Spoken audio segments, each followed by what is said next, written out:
কিরে সেতু, তুই বসে বসে আরাম করছিস আর এদিকে আমি খেটে মরছি। তাহলে কি করতে বলছিস? আমিও কাজ করব? ওসব কাজ বাজ আমাকে দিয়ে হবে না, তোর মন চাইলে তুই কর। তুই সব সময় এমন করিস। আমাদের মা বাবা নেই, দুজনে মিলে কাজ না করলে কিভাবে সংসার চলবে? তুই বড়, আমি ছোট, সংসার চালাতে হয় তা তুই চালা, আমাকে এত বলছিস কেন? ঠিক আছে, আমার ভুল হয়েছে, আমি আর কখনো তোকে কাজ করতে বলবো না।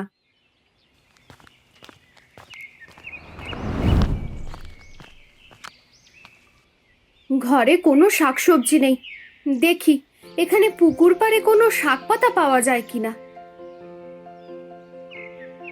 আরে, এটা কি? এ তো দেখছি একটা বেগুন গাছ। গাছটা তো বেশ সুন্দর হয়েছে। যাই, নিয়ে ঘরের পাশে লাগিয়ে ফেলি। বেগুন হলে দুজনে মজা করে খাওয়া যাবে।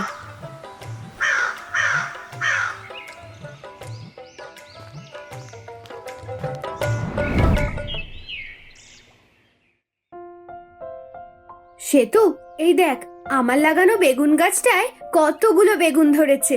এতগুলো বেগুন আমরা খেয়ে পারবো না। চল, কিছু বেগুন বাজারে বিক্রি করে আসি। আমি তোর সাথে বেগুন নিয়ে বাজারে যাব কেন? তোর যেতে হলে তুই যা, আমি বাড়ি থেকে কোথাও যেতে পারবো না। ঠিক আছে, তুই তাহলে বাড়ি থেকে রান্না বান্নাটা দেখ, আমি বাজারে গিয়ে কিছু বেগুন বিক্রি করে আসি। ঠিক আছে, তুই যা, আমি দেখছি। যা ভালো বুঝবো আমি তাই করব।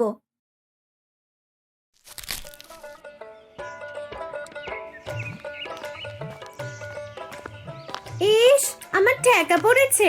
আমি ঘরে বসে রান্না বান্নার কাজ করব। ওই রান্না বান্না করতে গেলে আমার চেহারা খারাপ হয়ে যাবে। তার থেকে বসে বসে একটু সাজুগুজু করি।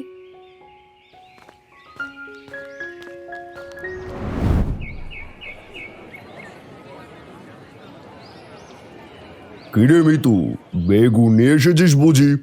কই দে তো দেখি, আমাকে 1 কিলো বেগুন দে। এই তো দাদা, দিচ্ছি। তা তোর ছোট বোনটা কোথায়? ওকে দেখছি না যে। তুই একা একা এতগুলো বেগুন নিয়ে বাজারে এলি? না দাদা, ও আসেনি। ও বাড়িতে বসে রান্না বান্নার কাজ সামলাচ্ছে। ঠিক আছে, এই নে তোর বেগুনের দাম।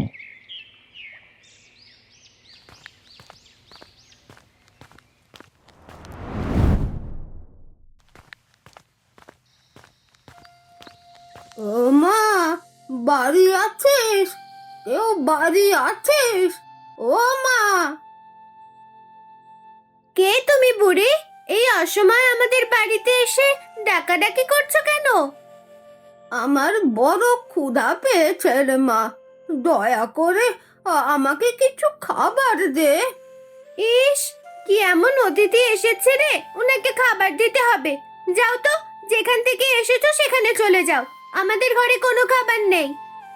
এমন করিস নে মা, বড় ক্ষুধা পেয়েছে যে, মনে হচ্ছে একটু খাবার না পেলে মারাই যাব। দেখো বুড়িমা, আমাদের বাড়িতে খাবার বলতে ওই বেগুন গাছটায় কয়টা বেগুন আছে, এছাড়া ঘরে কোনো চাল ডাল মাছ মাংস কোনো খাবার নেই। মা গো, বড় ক্ষুধা পেয়েছে, তুই আমাকে ওই বেগুনটাই ছিঁড়ে দে, আমি এই কাঁচা বেগুনটাই খাবো। বিনা পয়সায় ওই বেগুন তোমাকে দিচ্ছি না বুড়ি, ওই গাছের বেগুনের অনেক দাম। ঠিক আছে বাচ্চা, আমি তোকে বেগুনের বদলে একটা সুন্দর উপহার দেব।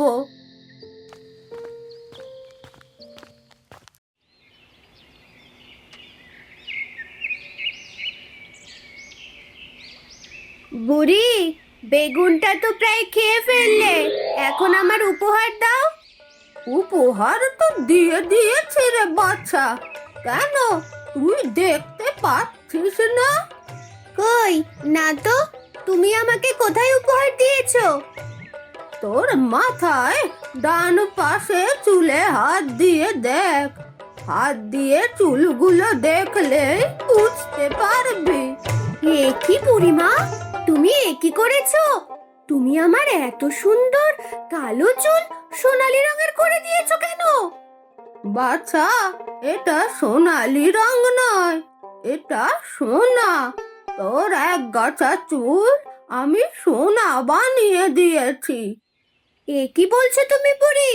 সত্যি সত্যি তুমি আমার চুল সোনা করে দিয়েছো? আমি কি তোকে মিথ্যে কথা বলছি?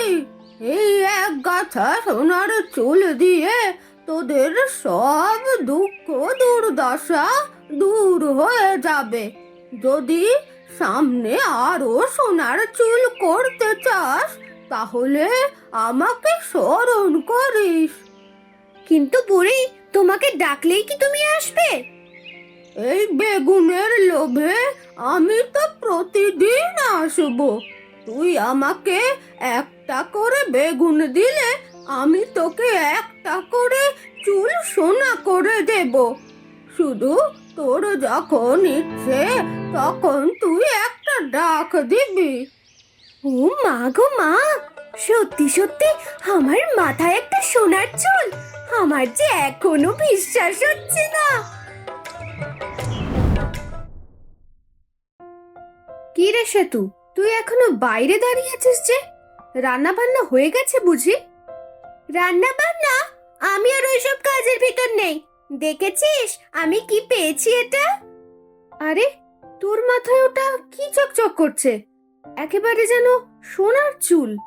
আরে হ্যাঁ হ্যাঁ, এটা আসলেই একটা সোনার চুল। এক বুড়িমার কাছ থেকে আমি উপহার হিসেবে চেয়ে নিয়েছি। বেশ ভালো করেছিস সেতু। এবার এই এক গাছা সোনার চুল থেকে আমাদের সব দুঃখ দূর হয়ে যাবে। আমরা সুখে দিন কাটাতে পারবো। না না, সেটি হচ্ছে না। আমি আমার এই চুল গাছা ছিঁড়তে দেব না। আমি কালকে ওই বুড়িকে আবার ডাকবো। এরপর এক এক করে মাথার সব চুল সোনার বানিয়ে ফেলবো। না না সেতু, এমন করিস না। বেশি লোভ করা কিন্তু ভালো না। একটা যখন পেয়েছিস তখন এই নিয়েই খুশি থাক। এই চুল আমাকে দিতে হবে না, বরং তোর কাছেই রাখ। কিন্তু লোভ করিস না। আমি কি করব না করব সেটা নিয়ে তোকে চিন্তা করতে হবে না। তুই তোর কাজ কর আর আমাকে আমার কাজ করতে দে।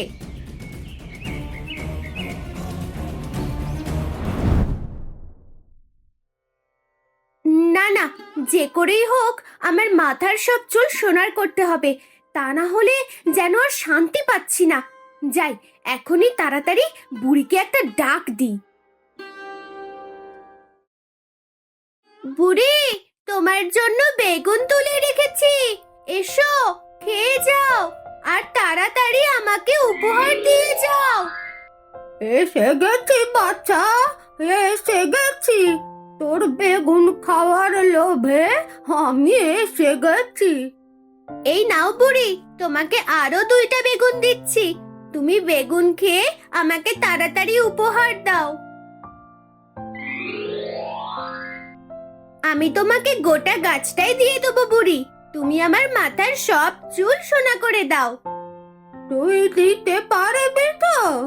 গোটা গাছ আমাকে দিতে না পারলে কিন্তু তোর বিপদ হয়ে যেতে পারে। একটা বেগুন গাছ দেব, এই আর এমন কি? তুমি দাঁড়াও, আমি এখনই তোমাকে বেগুন গাছটা তুলে দিয়ে দিচ্ছি। এ কি, বেগুন গাছটা তো তোলা যাচ্ছে না। হঠাৎ এমন করে শক্ত হয়ে গেল কেন? বাচ্চা, তুই আমাকে বেগুন গাছ দেবার কথা বলেছিস। এখন না দিতে পারলে কিন্তু তোর মহা অনিষ্ট হয়ে যাবে। আমি দিতে পারবো বুড়ি। আমি তোমাকে নিশ্চয়ই বেগুন গাছটি তুলে দিয়ে দিতে পারবো। মহা অনিষ্ট এসে গেছে বাচ্চা। এখনই তোর মাথার সব চুল খসে পড়বে। হায় হায়, আমার কি সর্বনাশ হয়ে গেল গো! আমার মাথার সব চুল খসে পড়ে গেল যে। এখন আমি কিভাবে বাইরে বের হব? সবাই যে আমাকে দেখে হাসাহাসি করবে। তুই অতিরিক্ত লোভ করে ফেলেছিস বাচ্চা। যে চুল দিয়ে সংসারের দুঃখ দূর করার কথা বলেছিলাম, তুই সেই চুলে মাথা ভর্তি করতে চেয়েছিস। তাই তো তোর এমন পরিণতি হয়েছে।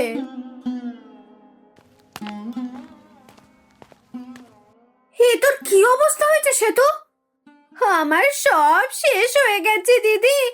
আমি মাথার সব চুল সোনা বানাতে চেয়েছিলাম, আর এখন দেখ আমার মাথায় একটা চুলও নেই। আমি জানতাম এমন কিছু একটা ঘটবে, তুই অতিরিক্ত লোভ করে ফেলেছিস। হ্যাঁ গো মেয়ে, তোমার বোন অনেক লোভ করে ফেলেছে, তাই তো ওকে শাস্তি পেতে হয়েছে। কিন্তু বুড়িমা, দয়া করে আপনি ওকে আগের মতো করে দিন। ও নিজের ভুল বুঝতে পেরেছে, আশা করি এমন কাজও আর কখনো করবে না। হ্যাঁ, ওকে আগের মতো করে দিতে পারি, তবে একটা শর্ত আছে। এখন থেকে ও তোমার সাথে মিলেমিশে কাজ করবে, কখনো অহংকার করতে পারবে না। যদি এমন হয় তবে ওকে আগের মতো করে দেব। ঠিক আছে বুড়ি, আমি তোমার কথা মতো চলবো। আমি কখনো অহংকার করব না, আমি দিদির সাথে এক হয়ে কাজ করব।